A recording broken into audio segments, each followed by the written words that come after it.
Imagine a delivery driver who has been delivering packages for more than 4 years. He has also been asked if he'd like to train other drivers, so he knows how his job works. Most of his rides are smooth. Some have situations that are hard to anticipate. But one day, he received an email sent by a bot saying he was fired. He was astonished. From time to time, he was checking his employer's app and seeing feedback on his work development. And on a scale of fantastic, great, fair, or at risk, he received great. Hence, he might have felt overwhelmed, but no one was there to give a kind word or to handle the situation if he had an anxiety reaction to the noticed. He had no one he could ask why, or a chance to use his voice to state his position. A delivery services company was algorithmically rating and automatically firing its drivers by email.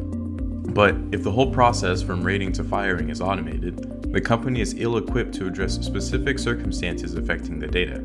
For example, when a human is asked to assess the ability of a driver, they may have been a driver themselves, or understand what the data means in the context of a given route, and would be required to interact with the individual and know their specific circumstance before telling them they are fired.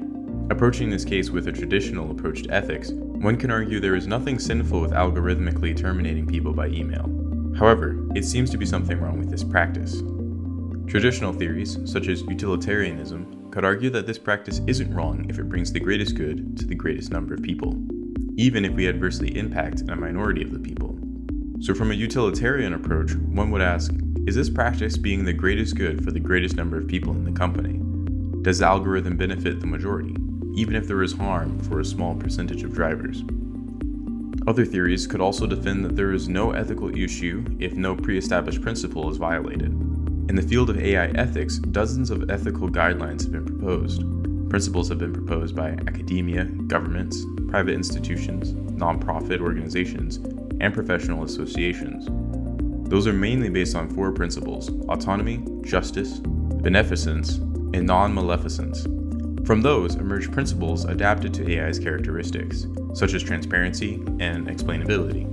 Hence, in the firing algorithm case, from a principle-based approach, one would ask, does this firing algorithm succeed in the following ethical guidelines of the company?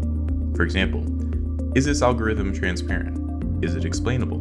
One of the biggest claims of the fired drivers is that they don't feel understood in how circumstances against their control turn out to be infractions held against them, and how this ends in their unappealable dismissal.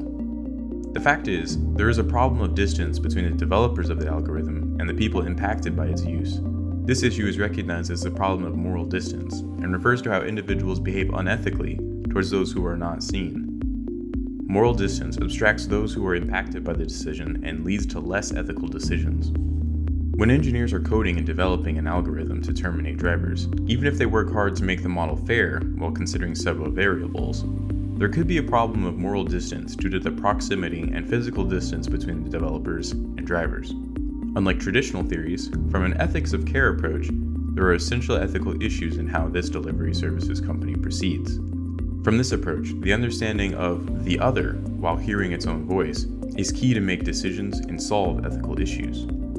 The ethics of care is a novel approach to ethics, not based on inviolable, impartial principles, but one that appeals to fostering people's vulnerabilities and needs.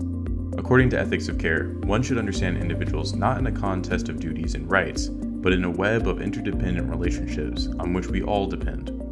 In the ethics of care as a moral grounding for AI, Dr. Carolina Villegas-Galaviz suggests some notions of ethics of care that serve in the ethical examination of artificial intelligence. This notion can help to ameliorate some of the ethical problems derived from the moral distance between developers and those impacted by algorithms. From an ethics of care focus, one should hear the voices that are silenced, the relationships that are impacted by the decision, acknowledge the missing context, and consider the needs of those that are made vulnerable or further marginalized. Hence, when ethically examining the firing algorithm, it is not enough to ask about principles, ethical codes, or even justice, but to critically examine how the terminations impact other members or groups of society. Also, to ask if context and circumstances of drivers are considered when rating and firing, the state of roads when they deliver their packages, or the holidays and their complications in finding people at home when necessary. Moreover, it should be asked, does the data used imply the exploitation of the driver's vulnerabilities? And what are the needs, issues, and interests of the drivers? This means that ethics is more than the transactions of rights and implies the understanding of relationships in care. And the ethics of care help contextualize the other and make closer the person who is at a distance.